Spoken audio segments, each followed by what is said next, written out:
Tere!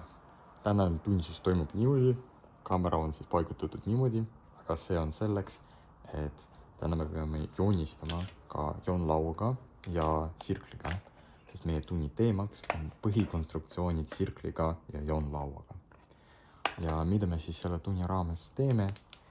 Esiteks me siis vaatame, kuidas konstrueerida keskrissirge, mingi lõigu keskrissirge, kasutades siis ainult sirklit ja joonlauda ja arvatavasti te juba teate, kuidas seda saab teha algkoolist või keskkoolist.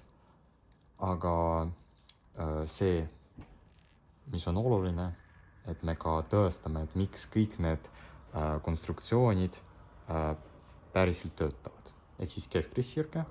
Teine asi on meil nurgapoolite ja siis pärast seda, kui me juba teame, kuidas neid saab konstrueerida, siis me näitame, kuidas saab konstrueerida ümberringjoone keskpunkti ning siseringjoone keskpunkti. Ja seda saab teha mitmel moel, tegelikult päris mitmel moel, et ümberringjoone keskpunkti puhul me siis vaatleme kahte võimalust, kuidas seda saab konstrueerida. Üks on kasutades seda meetodit, mida me siis keskrissirgede puhul selgeks õppime. Ja teine meetod on palju lihtsam, aga natukene kavalam ja ma soovitan igaühele just seda teist meetodit. Ja siis nurgapoolite puhul seal tuleb isegi 3 võimalust, aga see kolmas võimalus, sellele me pühendame eraldi tunni ja see toimub siis reedel. Sest see kolmas võimalus, kuidas seda siseringjoone keskpunkti saab konstrueerida, ta kasutab üht teoreemi, mida me veel poole siis õppinud. Ja see on siis meie reedese tunni teema. Aga okei. Siseringjoone keskpunkt. Ehk siis selline plaan. Okei. Aga alustame siis keskrissirgega. Esiteks meenutame, mis on keskrissirge. Kui meil on antud lõik, meil on 2 punkti, A ja B, siis joonistame esiteks selle lõigu. Vot selline lõik. Siis keskrissirge on siis sirge. Ma praegu panen keskpunkti lihtsalt niimoodi tunnetuse põhjal, et mitte täpselt, vaid lihtsalt, see keskpunkt peab kuskil siin paiknema. Ja siis keskrissirge, seda saab defineerida näiteks kui sirge, mis läbib antud lõigu keskpunkti ning mis on siis selle antud lõiguga risti. Ehk siis mingi selline sirge. Tegelikult seda sirge saab ju niimoodi konstrueerida, aga see keskrissirge, mida me siin oleme joonistanud, ta ei ole üldse täpne. Vähemalt sellegi poolest, et see keskpunkt, mida me siin märkisime, ma tegin selle lihtsalt niimoodi, et mulle tundus, et see punkt võiks olla keskpunkt. See ei ole mingi täpne arutlus, mis viib meid täpse jooniseni ning see asi, et ma joonistasin selle keskrissirgi niimoodi, et ta ristub. See ristumine ei ole ka eriti täpne, sest ma tegin seda lihtsalt niimoodi, et mulle tundus, et see võiks olla siis risti selle lõiguga. Ehk siis selleks, et joonistada täpne joonis, meil on vaja mingi meetod, mis töötaks alati ning annaks mingisuguse väga hea ja täpse joonise. Ja siis ma praegu siis näitan, milles see meetod seisneb ja siis pärast seda me näitame, et tõepoolest see annabki meile keskrissirged. Ehk siis see meetod seisneb selles, ma võtan jälle mingisuguse lõigu A, B ja siis siin juba läheb see sirkel mängu. Vot siin on meie sirkel ja valime mingisuguse sirkli raadiusse. Ja oluline on see, et me ei muuda seda. Meil on mingi fikseeritud raadius. Paneme ühe sirkli otsa, mis on see terav ots siin ja joonistame mingi osa ringjoonest selle raadiusega. Nüüd paneme sirklid teise lõigu otsa ja sama raadiusega joonistame mingi ringjoone osa. Aga joonistame selle niimoodi, et ta lõigaks kahes punktis juba seda ringjoont, mis me enne joonistasime. Ja märgime ära need lõikepunktid, mis meil siin tekkisid nende kahe ringjoone vahel. Olgu need X ja Y. Ja tegelikult osutub, et kui me tõmbame sellise lõigu või siis tegelikult sellise koogu sirge, mis on nagu lõpmatu kujund, siis see ongi meie keskrist-sirge. Vaadake, kui ilus see tekkis. Siin on tõepoolest 90 kraadi nagu soovitud ning see punkt, mis on siis lõigu AB ja sirge XY lõikepunkt, see on täpselt selle lõigu keskpunkt. Tähistame selle M-iga.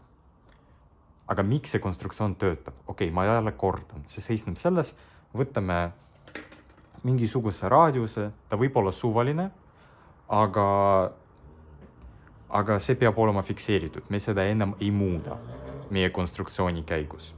Teeme siis ühe ringjoone ja teeme teise ringjoone. Ja oluline on see, et see raadius oleks piisavalt suur, et need kaks ringjoon tegelikult omavahel lõikaksid. Sest kui nad ei lõiku, siis me ei saa midagi teha. Et see raadius tegelikult peab olema piisavalt suur, et te ei saa valida näiteks sellise raadiuse, siis sellise raadiuse korral need kaks ringjoont nad ei lõigaks omavahel ja seda me ei taha. Okei. Selleks, et tõestada, et see sirge, mis meil siin tekib, on tõepoolest keskrist-sirge, meenutame seda, et ma praegu joonistan käsiti, et ilma joonlaota, aga ühest küljest keskrist-sirge on lihtsalt sirge, mis läbib lõigu keskpunkti ja on sellega risti. Aga teisest küljest me oleme ühel tunnil, see oli vist isegi sügisel, näidanud ja tegelikult kirjeldanud, mida täpselt tähendab, et mingi sirge on lõigu keskrist-sirge. Keskrist-sirge on täpselt nende punktide hulk, mis asuvad lõigu otspunktidest samal kaugusel. Ehk siis kui teil on mingi punkt, mis asub keskrist-sirgel, siis ta peab rahuldama seda, et need kaugused sellest punktist otspunktideni on omavahel võrdsed. Ehk siis see on siis selle keskrist-sirge definitsioon ja tegelikult see täpne kirjeldus, mida päriselt see keskrist-sirge tähendabki. Ja kui meil on mingi punkt, mis seda rahuldab, et ta on võrdsel kaugusel otspunktidest, siis ta peab sellel keskrist-sirgel paiknema. Ja me samuti oleme näidanud, et see punktide hulk on täpselt see sirge, mis läbib lõigu keskpunkti ja on sellega risti. Seda me oleme teinud sügisel. Ja kasutame seda teadmist praegu siis siin samas selles konstruktsioonis, et põhjendada, et see sirge on see keskrist-sirge, mida me päriselt tahame saada. Kuidas me seda teeme? Meenutame, et meil olid need raadiused kõik omavahel võrdsed. Ehk siis, kui me tõmbame need lõigud, see punkt X, ta asub sellel esimesel ringjoonel keskpunktiga B ja selle fikseeritud raadiusega. Ning punkt Y samamoodi asub sellel ringjoonel. Ehk siis me saamegi, et need kaks lõiku on omavahel võrdsed. Aga samal ajal X ja Y olidki defineeritud kui nende kahe ringjoone lõikepunktid. Järelikult see punkt X asub ka teisel ringjoonel ning see teine ringjoon on juba keskpunktiga A ja selle sama raadiusega, mis see ringjoon, sest me ei ole seda raadiust meie konstruktsiooni käigus muutnud. Ehk siis tegelikult me näeme, et ka lõik AX on selle sama pikkusega kui lõik XB ja samamoodi lõik AY on sama pikkusega kui lõik BY. Ehk siis me tegelikult teame, et kõik need lõigud AX, XB, BY, AY, ma kirjutan ka seda eraldi siia. AX võrdub XB, võrdub BY, võrdub YA. Ehk siis tegelikult me näeme, et see nelinurk, mis meil siin tekib, on romb. Järelikult AXBY on romb.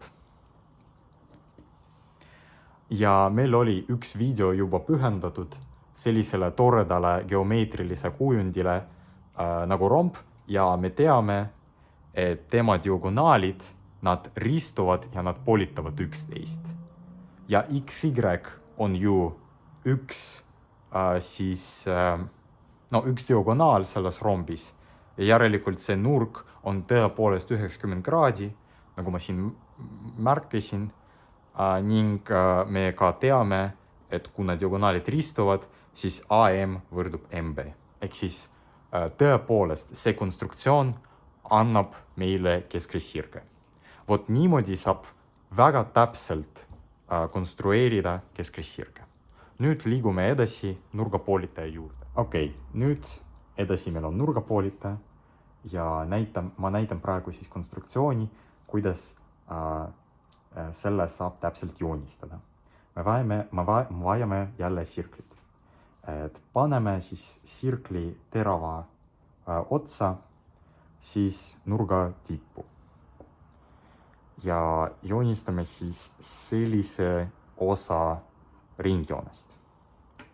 Ja märgime ära ka need punktid, mis meil siin tekkisid. Meil tekkis mingi punkt B siin, B ja meil tekkis ka punkt C. Või tegelikult see pastaga sellise hästi ei kirjutanud, ma kasutan sellist pastaga pigem. B ja C.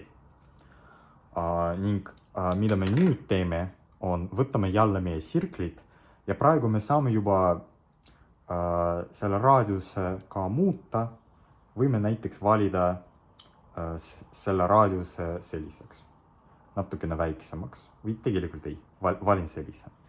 Ja nüüd joonistame siis ringjoone keskpunktiga B selle raadiusega. Ja oluline on see, et me praegu seda raadiust ei hakka muutma, et sama raadiusega teeme ringjoone keskpunktiga C. Ja meile on vaja just nende kahe ringjoonte lõikepunkt. Tähistame selle näiteks D-ga. Ja osutub, et niimoodi konstrueerides meil tulebki antud nurgapoolitaja. Et see sirge siin, mis meil tekib, on nurgapoolitaja. Ehk siis need kaks nurka peavad olema võrdsed. Okei, see konstruktsioon oli võib-olla natukene keerulisem kui keskrestsirge konstruktsioon, sest me pidime joonistama juba 3 ringjoont ja mitte 2 ringjoont, aga see on ka üsna selline süke, mitte keeruline konstruktsioon.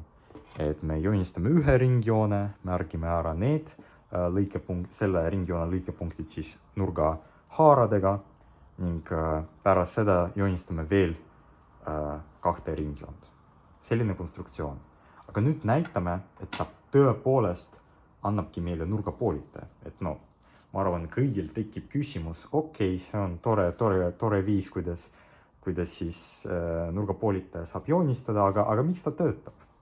Ja see põhjendus ei ole tegelikult raske.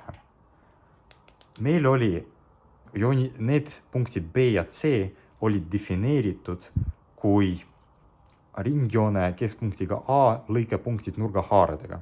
Järelikult need lõigud AB ja AC on lihtsalt selle ringjoone raadiused.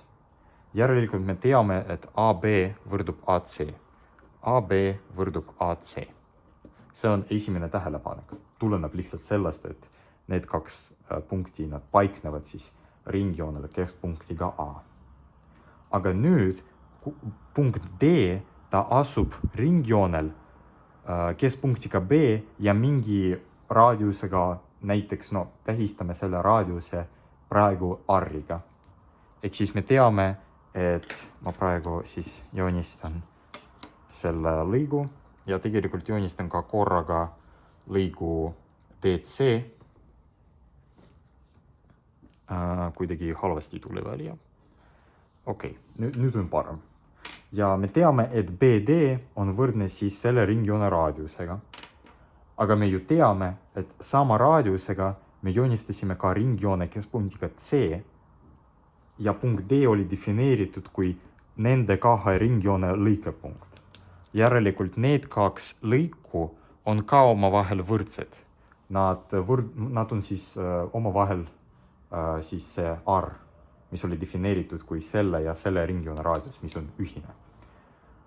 Ja paneme tähele ka seda, et lõigud AC ja CD ei tarvitse olla võrdsed, sest meie muutsime juba meie sirkli raadiuse pärast seda, kui me joonistasime siis selle esimese ringjoone ära.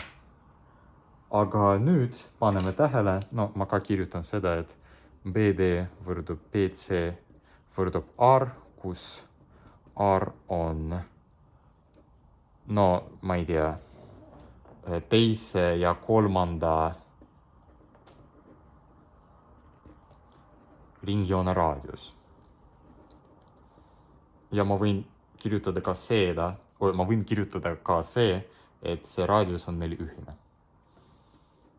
Et rõhutan veel kord ka seda, et need raadiused on võrdsed. Aga nüüd me näeme, et kolmnurgad ABD, et kolmnurk ABD on tegelikult võrdne kolmnurgaga ACD. Ja miks me seda teame? Me teame seda seetõttu, et vaadake, meil on AB võrdne AC-ga, meil on BD võrdne DC-ga ja AD on neil kahel kolmnurgal ühine külg.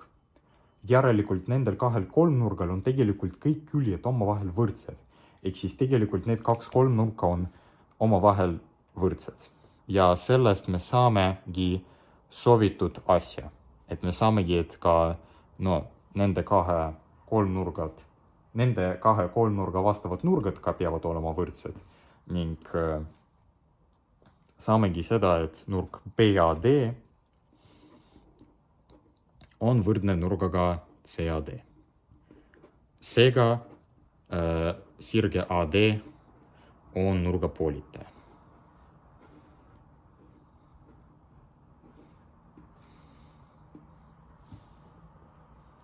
Selline siis asi.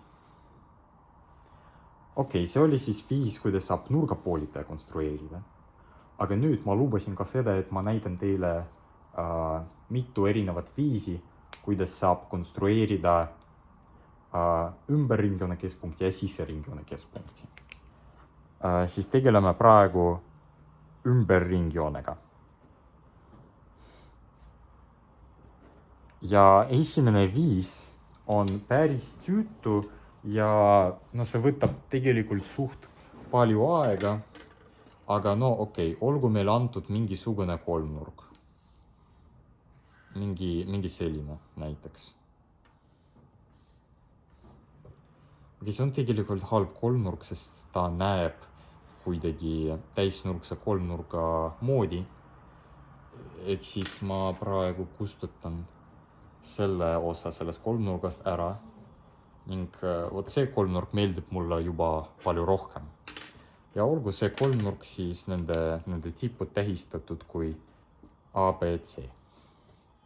Ja esimene viis, kuidas konstrueerida siis ümberringjoone keskpunkt, on lihtsalt kasutada seda fakti, et me ju teame, et ümberringjoone keskpunkt asub keskrissirgete lõikepunktis. Ehk siis me teame, et kõik kolm keskrissirget nad lõiguvad ühes punktis, milleks on siis ümberringjoone keskpunkt.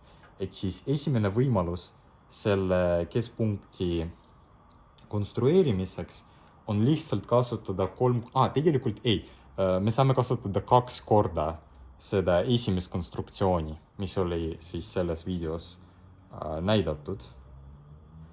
Ehk siis lihtsalt konstrueerime need kaks ringjoont. Nad lõikuvad siis kahes erinevas punktis. Siin on neil esimene lõikepunkt, siin on neil teine lõikepunkt. Ja joonistame siis selle keskrissirge, esimese keskrissirge. Aga me ju teame, et tegelikult kõik 3 keskrissirged peavad ühes punktis lõikuma. Ehk siis selleks, et leida see punkt, meil piisab ainult 2 keskrissirgest. Ehk siis võtame teise külje, näiteks külje BC. Ja võime tegelikult selle raadiuse jätta samaks. Ja joonistame siis veel 2 ringjoont. Ja nad lõikuvad, need 2 lõikuvad kuskil siin ja siis teine lõikepunkt on neil seal. Ja siis joonistame selle keskrissirge. Ja nende ainus, sest suvalisel 2 sirgel saab olla ainult 1 lõikepunkt. Ja see lõikepunkt peabki olema meie ümberringjoone keskpunkt. Et me ei pea siis joonistama veel ühe keskrissirge, sest meil on olemas teoreem, matemaatiline fakt, mis ütleb meile, et need 3 kõik peavad lõikuma ühes punktis. Ja selleks, et kontrollida, et me kõik õigesti tegime, lihtsalt paneme sirkli sellesse punkti, valime raadiuseks näiteks AO ja meil peab tulema ilusasti see ümberringjoon. Võib-olla tuli see joonist natukene ebatäpne, sest me näeme, et siin ta nagu päris seda tippu B ei läbi, aga see on päris hea tulemus, ma ütleks. Ehk siis see on siis esimene viis, kuidas saab ümberringjoone keskpunkti ja siis pärast seda ka ümberringjoont joonistada. Aga see võtab aega, et praegu mul läks võib-olla mingid 3 minutit selleks. Teine viis on palju lihtsam. Lihtsalt, kui teil ülesandes näiteks on öeldud, et on antud 3-nurk ja teemal on olemas ümberringjoon, ärge siis raisage aega, lihtsalt joonistage esiteks ringjoone. Ja te võite juba siis selle ringjoone keskpunkti märkida kui O ja juba pärast seda te joonistate 3-nurka.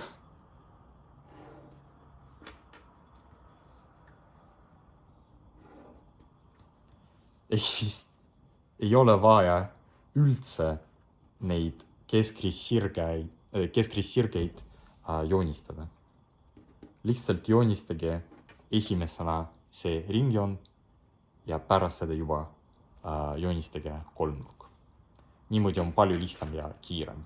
Aga on ka kasulik lihtsalt teada, et on olemas ka selline viis ja on oluline teada, et kust ta tuleb. Aga me juba põhjendasime, miks see konstruktsioon annab meile siis soovitud tulemuse. Okei, aga nüüd võtame siseringjoone. Ja siseringjoon on meil вписанная окружность.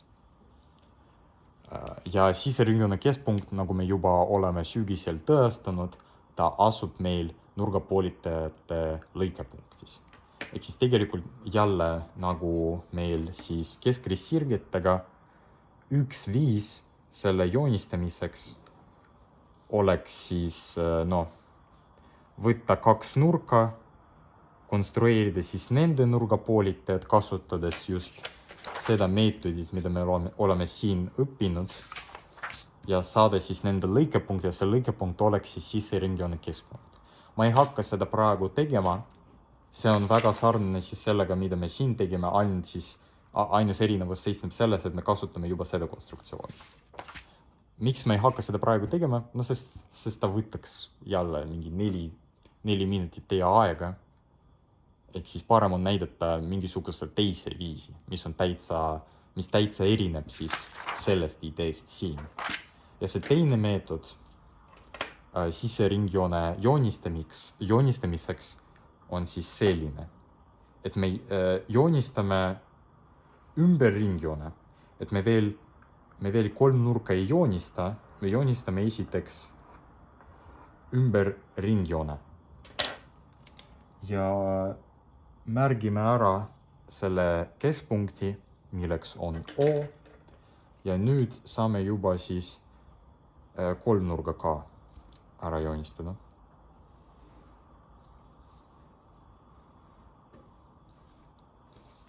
Selline tore kolmnurk ABC ja see konstruktsioon siin, ta kasutab ühte fakti, millest me oleme ka rääkinud, aga võib-olla see on juba meelest ära läinud ning ma natukene siis pööran tähelepanu sellele faktile. Ja see fakt seisneb selles, et kui teil on antud kolmnurk ümber ringjoonega, siis see on tema keskpunkt. Selline tore ringjoon. Siis meil oli selline fakt, et näiteks lõigu AC keskrissirge ja nurga B nurgapoolitaja, nad lõikuvad ühes punktis, mis on tegelikult selle BC kaare keskpunkt. Meil oli selline fakt. Ja me võime seda väga ilusasti siin kasutada. Selleks, et lihtsalt kiiremini konstrueerida need nurgapoolitajad. Ehk siis me ei kasuta juba seda meetodit siin, vaid kasutame sellise meetodi. Ja kuidas me saame seda rakendada? No me lihtsalt konstrueerime keskrissirget nurgapoolitajate asemel. Et me konstrueerime sellise ringjoone, nad lõikuvad siis kahes erinevas punktis, märgime need punktid ära ja joonistame siis selle keskrissirge ka ära. Ja siis kasutades seda fakti, me teame, et nurga B nurgapoolitaja peab ka seda punkti läbima ja see punkt on siis selle ümber ringjoone lõikepunkt keskrissirgega. Ehk siis me saame niimoodi nurgapoolitaja konstrueerida. See tulebki meie nurgapoolitaja. Ja nüüd peame veel võtma mingisuguse lõigu, näiteks ma võtan lõigu BC ja konstrueerin samuti selle keskrissirge.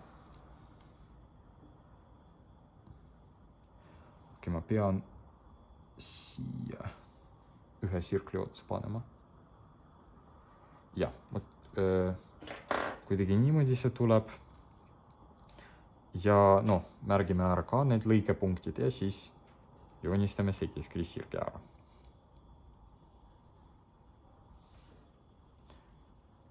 Ja me teame, et selle keskrissirge lõikepunkt ümber ringjoonega peab ka asuma, kui me juba võtsime lõigu BC, siis ta peab asuma nurga A nurgapoolitajal. Ja võime joonistada ka selle nurgapoolitaja.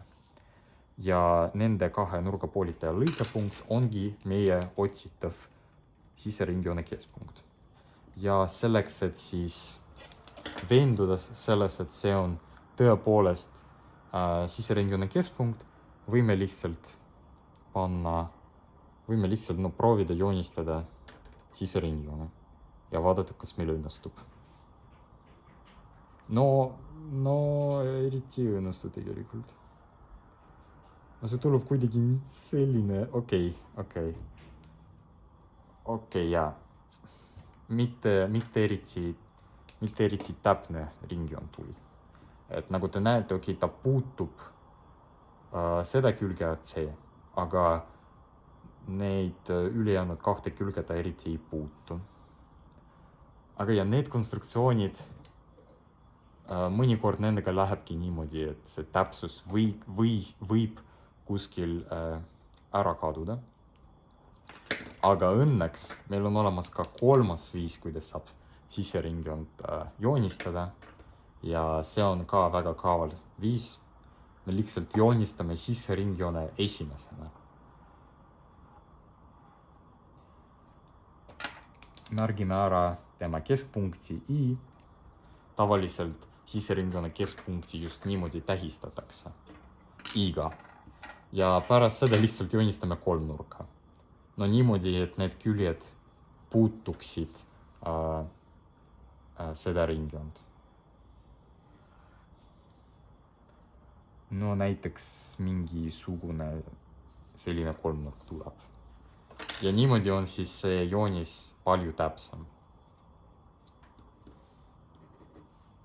Ja kui teil ülesandes on olemas ainult sisseringjoon ja kolmnurk, siis ma soovitan just niimoodi seda olukorda joonistada, et esimesena te joonistate siis selle sisseringjoone ja pärast seda juba kolmnurka, mille iga külg puutub seda ringjoont. Et niimoodi te siis ei raisa eriti palju aega. Aga need olid siis need põhilised konstruktsioonid, millest ma tahtsin teile täna rääkida. Ehk siis see oli siis keskristtsirkli konstruktsioon, see oli nurgapoolitaja konstruktsioon, see oli ümberringjoone konstruktsioon ja ma soovitan just seda kasutada. See säästab väga palju aega. Ja nüüd 3 viisi, kuidas nurgapoolitajat saab konstrueerida ja nende abil siis konstrueerida sisseringjoone keskpunkti. Ja see on kõige kiirem viis ja võib-olla kõige kavalam viis.